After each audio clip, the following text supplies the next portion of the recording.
नमस्कार, हमारे खास कार्यक्रम सियासी हलचल में आपका स्वागत है। मैं राजेश सोनी और आज हम बात करेंगे नेशनल हेराल्ड मामले को लेकर। आज कांग्रेस के दिग्गज नेता राहुल गांधी से ईडी की तरफ से पूछताछ हुई। दरअसल नेशनल हेराल्ड केस के मामले में प्रवर्तन निदेशालय यानी कि ईडी ने राहुल गांधी से आज पूछताछ करने के लिए उन्हें बुलाया था और वहीं राहुल गांधी के समर्थन में देश भर में कांग्रेस कार्यकर्ता प्रदर्शन कर रहे हैं।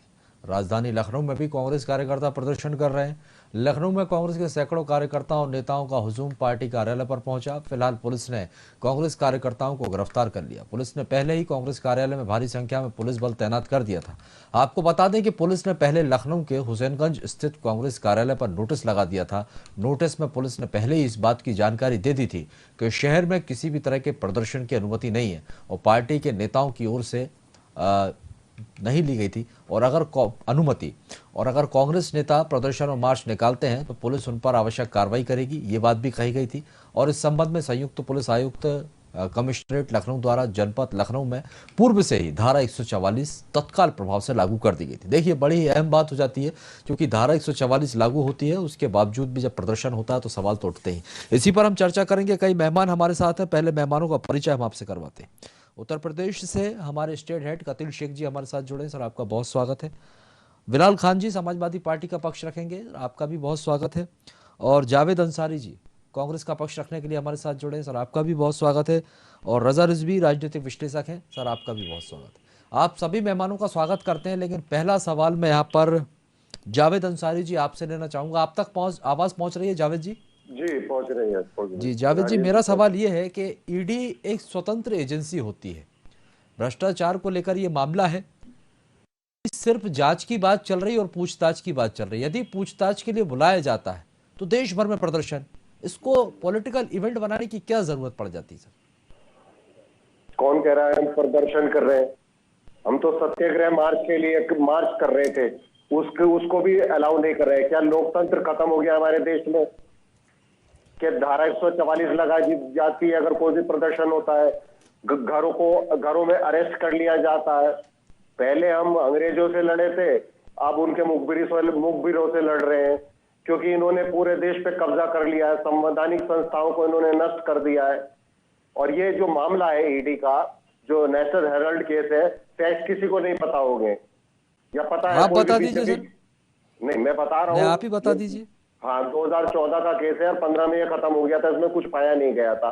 लेकिन फिर से जब देश आज भयंकर प्रॉब्लम्स से गुजर रहा है, इश्यूज से गुजर रहा है, तो बीजेपी एक सर्कस बनाना चाहती है देश में कि बड़े बड़े नेताओं के, कांग्रेस को उनका नाम लाके उनको फंसाने का काम कर रही है। क्या है ये नेशनल हेराल्ड केस?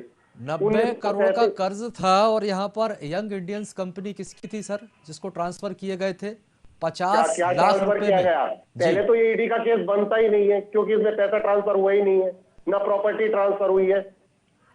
ठीक है, अब ये तो ईडी की जांच का विषय है, लेकिन बहरहाल हमारा विषय आपसे ये है कि आप जिस तरह से देश भर में कांग्रेस यहाँ पर प्रदर्शन कर रही है, मैं बता रहा हूँ ना, 90 करोड़ का कर्ज जो है कांग्रेस पार्टी ने नेशनल हेराल्ड जो कंपनी चलाती है वो एजेएल है, उसको दिया था। क्यों दिया था?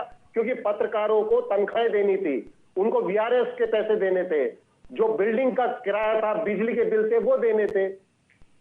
200 करोड़ की संपत्ति पे कब्जे के आरोप में पार्टी के अध्यक्ष के पास तो पैसा ही नहीं आया। 200 करोड़ की कंपनी पर कब्जे के आरोप यहाँ पर लगे हैं। Javed Ansari ji, young India company में पार्टनरशिप है सोनिया गांधी और राहुल गांधी की, निजी तौर पर इस्तेमाल किया गया इस तरह के गंभीर। खैर, ये इस पर नहीं जाऊंगा, ये ईडी का विषय, इस पर जांच चलेगी। बहरहाल मेरा आपसे सवाल ये है कि जिस तरह से आज कांग्रेस सड़कों पर उतरती हुई दिखाई दी है सर, देश में महंगाई, बेरोजगारी, इस तरह के तमाम मुद्दे हैं, इनको लेकर कभी आप लोग इस तरह से सड़कों पर नहीं उतरे? कौन कह रहा है कि हमने हर मुद्दा नहीं उठाया? हर मुद्दा उठाया। इस तरह का प्रदर्शन तो कभी देखने नहीं मिला। देख लीजिए, हर मुद्दा हमने उठाया है और राहुल गांधी निरंतर मुद्दे उठा रहे हैं। उन्होंने तो ये भी मुद्दा उठाया अभी 2 दिन पहले कि किस तरीके से अडानी जी की दलाली कर रहे हैं हमारे प्रधानमंत्री श्रीलंका में। लोकतंत्र का आपने जिक्र किया सर, लोकतंत्र में सबको अपनी आवाज उठाने का अधिकार है, प्रदर्शन करने का भी अधिकार है, बिल्कुल सहमत हूं मैं इस बात से। लेकिन अगर बात किसी जांच एजेंसी की है, वहां पर जाकर यदि ये देखा जाए कि इस तरह का प्रदर्शन किया जाता है तो सवाल तो खड़े होते ही हैं। बीजेपी की तरफ से हमने कभी नहीं देखा सर, बीजेपी की तरफ से कभी नहीं देखा कि किसी नेता को बुलाया गया हो तो इस तरह का प्रदर्शन हुआ। हम लोग विश्वास करते हैं, क्यों? राहुल एकदम ईडी पे गए, सुबह गए, डबल लंच के बाद भी वो गए, अभी भी निरंतर उनसे सवाल जवाब हो रहे हैं। तो हम कानून का सवाल पालन जवाब करते तो हैं। होंगे ही सर, सवाल प्रदर्शन को लेकर है, जो तमाम कांग्रेस के नहीं दिग्गज तो नेता वहां प्रदर्शन पहुंच नहीं जाते करना चाहिए हैं देश और में। जिस तरह से हमारा पूरी कांग्रेस लोकतंत्र में सड़कों पर उतर प्रदर्शन अलाउ जाती है। नहीं है। चलिए मैं पर लौटूंगा कौन सर से आपके पास। कानून में है कि हम प्रदर्शन नहीं कर सकते? ठीक है जावेद जी, मैं आपके पास आऊंगा। ठीक है, थैंक यू। बिलाल खान जी हमारे साथ जुड़े हुए हैं समाजवादी पार्टी से। बिलाल जी, आप कैसे देखते हैं इस कार्रवाई को, क्योंकि आप भी विपक्ष के नेता हैं? देखिए सर, सबसे पहला मुद्दा आपके टीवी के चैनल के माध्यम से मैं बताना चाहता हूँ कि जब जब चुनाव 2024 का हो या 2022 का हो या 2019 का हो, जब जब ये चुनाव नजदीक आता है तो ये सारी एजेंसियां एक्टिव कैसे हो जाती हैं? चुनाव का दौर जब खत्म हो जाता है तो ये सारी एजेंसियां शांत हो जाती हैं। ये केवल जनता को गुमराह करने के लिए ये इस तरीके से लोकतंत्र की हत्या भारतीय जनता पार्टी कर रही है, ये किसी से छिपा नहीं है, सारे लोग देख रहे हैं। भारतीय जनता पार्टी के पास कोई सवाल और कोई मुद्दा नहीं है। अगर जनता उनसे सवाल करती है कि महंगाई कितनी है, उत्तर प्रदेश में, पूरे भारत के अंदर, चाहे आप किसी भी सेक्टर में देख लीजिए। सर, लोकतंत्र में विपक्ष की ये भूमिका अहम होती है और विपक्ष के पास ये अधिकार भी है, तमाम मुद्दों पर प्रदर्शन कर सकता। करिए ना महंगाई पर प्रदर्शन। कौन सवाल कर रहा है अगर आप महंगाई पर प्रदर्शन करते हैं? लेकिन धारा 144 लगी है और यदि कोई नेता पूछताछ के लिए जाता है, उसको लेकर अगर सड़कों पर उतरोगे तो सवाल तो उठेगा ना। सर देखिए, हम कानून और संविधान के दायरे में रह करके सारे कदम उठाते हैं, लेकिन भारतीय जनता पार्टी के लोगों को और भारतीय जनता पार्टी के नेताओं को कानून की इस कदर धज्जियां उड़ाते हैं, तब उनसे कोई सवाल करने वाला ये नहीं पैदा होता है, या न्यूज चैनल भी, कोई बड़ा न्यूज चैनल हो गया या छोटा न्यूज चैनल हो गया, कोई उनसे सवाल नहीं करता है कि आप लोग। निश्चित तौर पर देखिए, चैनल सब सवाल करते हैं, ऐसा नहीं है। आप सवाल उठाएंगे तो आप हम पे ही सवाल करने लगेंगे यदि हम आपसे सवाल करेंगे। हम यहाँ पर निष्पक्ष बात करते हैं, सिर्फ जनता के हित की बात हम चैनल्स के माध्यम से करते हैं। सरकार होगी तो सरकार से भी हम सवाल करते हैं सर, ठीक है। अगर बीजेपी के कोई प्रवक्ता हमारे साथ जुड़े होते तो हम उनसे भी उतने ही सवाल करते। कितना बढ़ गया है, हमारा पूरा भारत ये आरोप मत लगाइए आप, ठीक है सर, ये आरोप मत लगाइए आप। क्यों नहीं आ रहा है बिलाल जी, ये आरोप मत लगाइए, निराधार हैं आपके आरोप। नौजवान क्या पढ़ाई किया था क्या ठेला और पकौड़ा चलने के लिए? इस तरह के आरोप नहीं। चलिए कतील शेख जी, कतील जी, जिस तरह के विपक्ष के आरोप हैं, क्या चुनाव नजदीक आते हैं तो ये जो सरकार है राजनीतिक एजेंसियों को सक्रिय कर देती है, उसके मद्देनजर इस तरह की कार्रवाई की जाती है, जबकि ये माना जाता है कि जो एजेंसियां ये तो स्वतंत्र होती है, अपना काम करती है। मैं पहली बात बता दूं, भारतीय जनता पार्टी ने इन्होंने इमरजेंसी नहीं देखी। जब सीढ़ियां लगाकर घर में घुसकर कांग्रेस के जमाने में नसबंदियां कर दी जाती थी, ठीक है, घर में से आदमियों को उठा ले जाया जाता था और तमाम ऐसी योजनाएं कांग्रेस ने चलाई थी जिसको अगर आप कायदे से उसका उच्चारण कर ले तो आदमी की रूह कांप जाए। 4 फीट की मंजिल से नीचे हेलीकॉप्टर उड़ाए जाते थे, लोग कान बंद कर गए, कितने लोग तो बहरे हो जाते थे। वो जमाना भी लोग याद करें कि कांग्रेस के जमाने में जिस तरीके की राजशाही लोग करते थे, लंदन और पेरिस में कपड़ा धुलवाते थे। मैं ये किसी पार्टी पक्ष के फेवर में नहीं बोल रहा हूँ, जो मैं सत्य है वो बोल रहा हूँ, जो हमारे पुराने किताबों में और पुराने इतिहास में लिखा है। रजा साहब इसको भली भांति जानते होंगे कि जिस समय लंदन और पेरिस से कपड़े धुलवा के आते थे, आज मोदी जी के या मोदी के कपड़े पे मोदी लिखा है तो उस पर कमेंट होता है। मैं ये पार्टी पक्ष की बात नहीं कर रहा हूँ, मैं सिर्फ ये कहना चाहता हूँ कि कांग्रेस का एक जमाना था, उस जमाने में इमरजेंसी लगा दिया, घर से उठा ले जाके हम पैदा नहीं हुए थे तब इमरजेंसी की बात कर रहे हो। आज जो देश में इमरजेंसी है, अनडिक्लेयर्ड इमरजेंसी है, उसके बारे में बताइए। तो उस एरिया में लाया जाता था जहाँ पर प्रधानमंत्री, राष्ट्रपति सब रहते थे।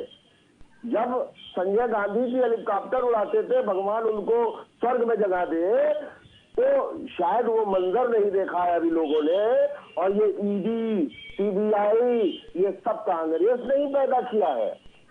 अरे संस्थान है जो हमने पैदा की है, ये सरकार जो है उनको नष्ट कर रही है, संस्थाएं बेची जा रही हैं। तो भाई क्यों ऐसी नासूर पैदा किया आपने?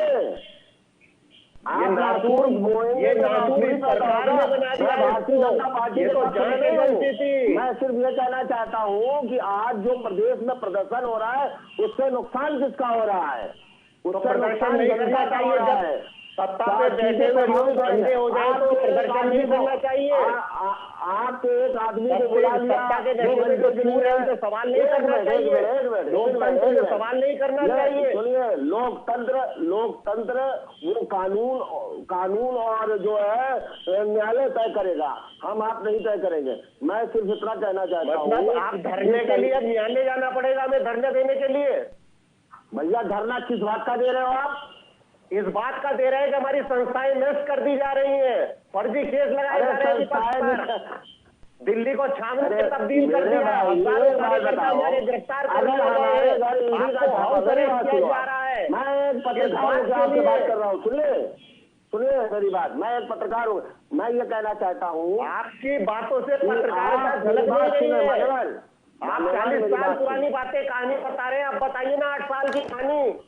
अनडिक्लेयर्ड इमरजेंसी है या नहीं है? आप सरकार पूछ सकते हो या नहीं पूछ सकते हो? निश्चित तौर पर यहाँ पर जब सवाल पूछने का बात होती है तो हम सवाल पूछते हैं और ठीक है, और निष्पक्ष बात यहाँ पर की जाए। सर एक ही हित की बात की जाती है, वो जनता के हित की बात की जाती है। मैं आपको बता दूं सर, और निष्पक्ष सवाल पूछना हमारी प्रक्रिया का एक हिस्सा है, चाहे कोई भी हो। विपक्ष में भी हम सर सवाल पूछेंगे और आप लोगों की तरफ से जो सवाल होते हैं वो भी हम आगे बढ़ाते हैं। ये गंभीर आरोप आप मीडिया पर मत लगाइए, रोकूंगा आप सभी को, ठीक है?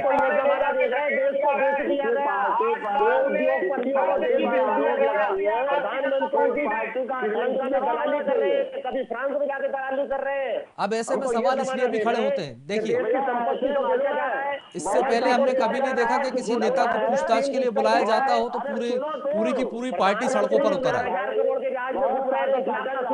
परिवार हित के लिए। भाई एक बात बताइए, विपक्ष जनहित की बात करता है तो परिवार हित के लिए यहाँ पर सड़कों पर उतर आए। हम तो ये जमाना देख रहे हैं कि भारत जो है भुखमरी में 100 देशों की सूची में आ गया है। हम तो ये जमाना देख रहे हैं। राहुल गांधी जी को बुलाया गया तो जवाब देकर अपने घर जाइए। आप प्रदर्शन नहीं तो जवाब दे रहे हैं ना, डरता कौन है इन लोगों से? हम तो अंग्रेजों से भी नहीं डरे, इन लोगों से क्या डरेंगे हम? ये तो चोर लोग हैं, देश को बेचने वाले लोग हैं, फैलाने वाले लोग हैं। प्रदर्शन किस बात का? भाषा की मर्यादा मत तोड़िए सर, जो है ठीक है? तोता बन चुकी है, भाषा में संयम बरतें। सीबीआई तोता बन चुकी है। इस बात का प्रदर्शन चलिए, किस बात का? रोकूंगा आप सबको। नुकसान पहुंचाना चाहिए। रिजवी जी हमारे साथ जुड़े, ठीक है? उठाने के लिए सत्याग्रह ठीक है, रजा रिजवी जी आपकी समझ में नहीं आएगा का तरीका सही है। रजा साहब से बात, रुक जाइए सर।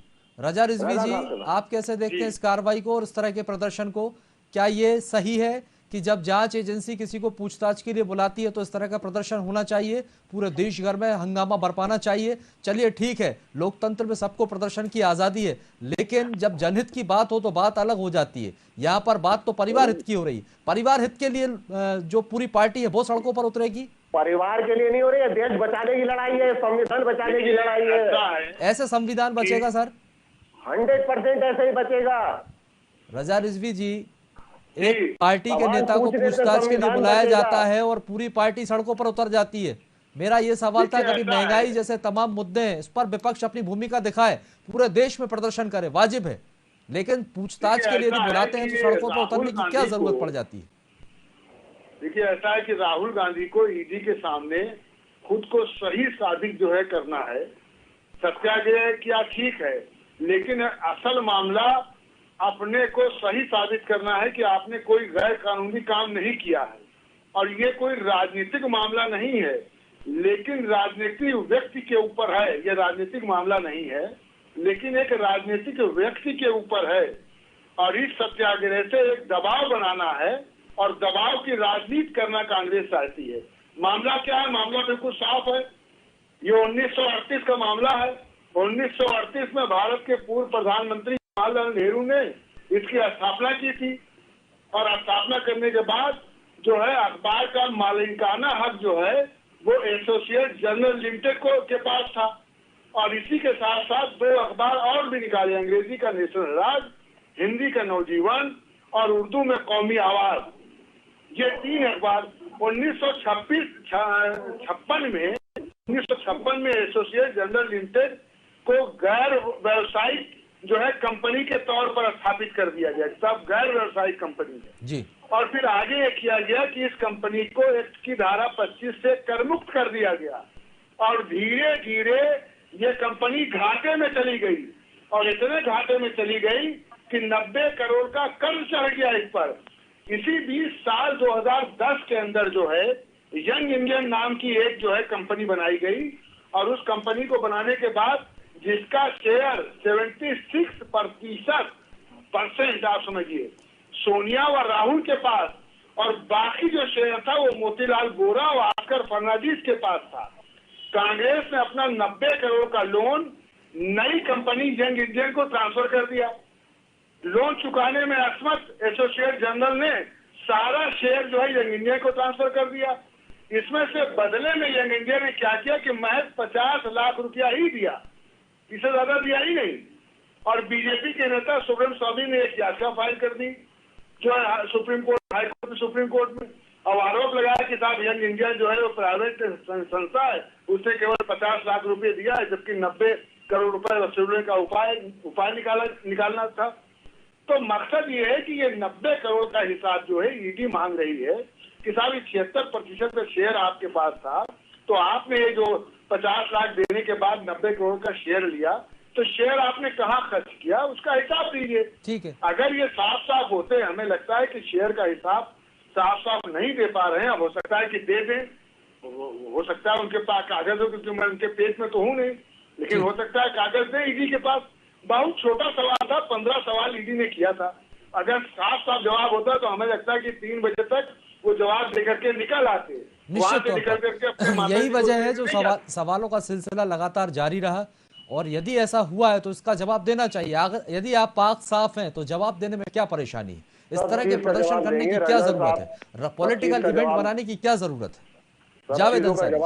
हाँ, सब चीजों का जवाब देंगे। रजा साहब ने काफी चीजें बताई, कुछ तथ्य उनके सही है लेकिन वो 1937 का नहीं, वो 1938 का नहीं, 1937 का है और ये वही अखबार था नेशनल। 1938 में जवाहरलाल नेहरू ने इसकी स्थापना की थी। 1937 का है, अब डेट आगे पीछे हो रही है और 1942 में इसको अंग्रेजों ने बैन किया था 3 साल के लिए। लेकिन ये जो इन्होंने रजा साहब ने कहा कि सोनिया जी और राहुल जी के पास शेयर है, वो बिल्कुल गलत जानकारी है। हाँ, 90 करोड़ का जो इन्होंने बात कही वो बिल्कुल सही है। 67 करोड़ जो है वो नेशनल हेराल्ड और जो अखबार के जो कर्मचारी थे, जो जर्नलिस्ट थे, उनकी तनख्वाहें देने में खर्च हुआ। बाकी जो पैसा था वो बिल्डिंग के बिजली के बिल देने में, लीज एग्रीमेंट देने में, बाकी चीजों में खर्च हुआ और वो जो भी हिसाब है वो सब दिया जाएगा। हम बिल्कुल भागने वाले नहीं है। कुछ चीजें उनकी रजा साहब से मैं सहमत हूँ, कुछ तथ्यों में उनका गड़बड़ है, ये मैं कहना चाहूंगा। अरे कोई फर्क नहीं पड़ता भाई मेरे। ठीक है, लेकिन सवाल ये है कि अब सवाल ये उठा रहे हैं कि हम धरना क्यों कर रहे हैं। धरना इसलिए कर रहे हैं कि संविधान बचाना है, देश बचाना है। ऐसे संविधान बचाएंगे आप? क्यों नहीं बचाएंगे भाई ये बताइए, आप पार्टी की तरफ से जाएंगे, पूछताछ होगी तो संविधान बचाने की बात कर रहे हैं आप?